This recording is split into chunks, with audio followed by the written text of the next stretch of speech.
Enter into a joyous Saturday. Well, I hope it's joyous for you. My Saturday's only just starting. We shall see whether it ends up joyous or not. Who can tell? I'm going to do my best to make it that way. And I get to the 11th of my online Bibliomancies, where I pick a book at random off one of my bookshelves and dip into it and see what a random sentence says to me. And this morning my hand found this, The Physics of Immortality by Frank Tipler. You see, there was a time, must be 15, 20 years ago, where I read a lot about physics and quantum and so on. It's fascinating to me, and also aware that it's very easy to misunderstand.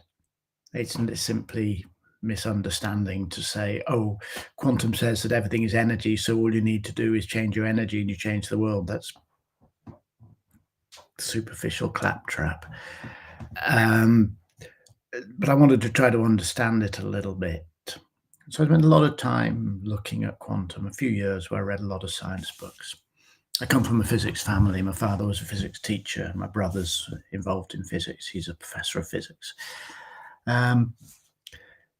So I got that. Remember, I got that, and it's sort of about, physics, immortality, God. I mean, the catchline on the front is there is a God, there is a heaven, we are all immortal.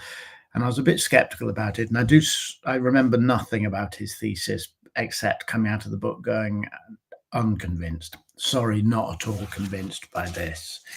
But nonetheless, let's see what it says to me. I randomly flick to find a page. Well, that's actually in the notes. I'm not going to read a footnote. There's a random flick to find a page. The implications of an inevitable heat death for progress and an optimistic worldview are eloquently expressed by the English philosopher Bertrand Russell in a famous passage written in 1903. I'm not going to read Bertrand Russell's passage because that's how long it is, and life is short. I like Bertrand Russell, actually. He's quite an interesting thinker. The implications of an inevitable heat death for progress and an optimistic worldview. Funny, isn't it, when we consider the really big picture, inevitable heat death in the universe. One day the universe will boil or freeze or something, probably freeze as entropy allows all energy slowly to dissipate.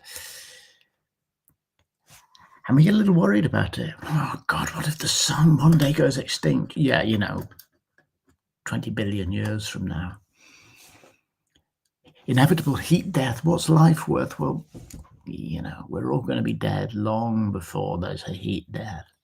Frankly, the human race is almost certainly going to be extinct, like every other species becomes extinct, long before there's a heat death, and yet somehow we worry about it.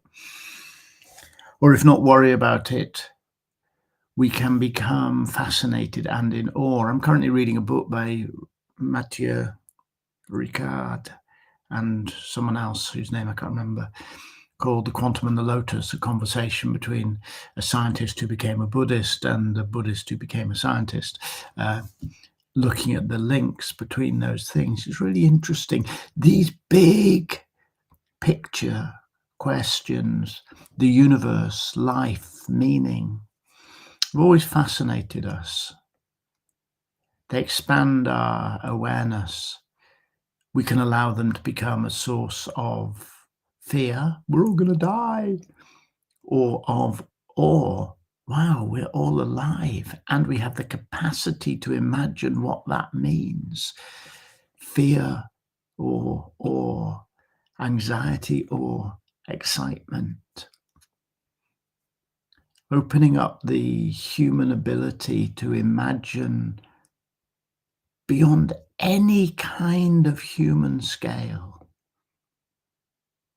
And yet, all we can actually affect is now.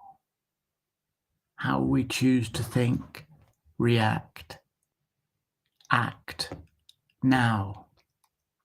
We live on the microscopic scale, moment to moment, and yet we can imagine on the vast, most immense scale possible. I remember reading a book called Star Maker by Olaf Stapledon, which sort of imagined the entire universe and then imagined entire other universes and then imagined entire other multiverses. It's an extraordinary book of imagination. And yet we live in this and only in this moment.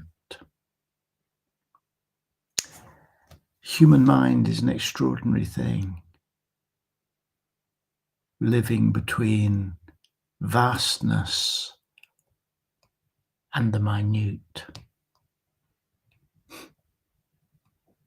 Don't think I will go back and read The Physics of Immortality. I remember having quite a negative reaction to it. Perhaps that means I should go back and read it, but I thank it for stimulating some thoughts today.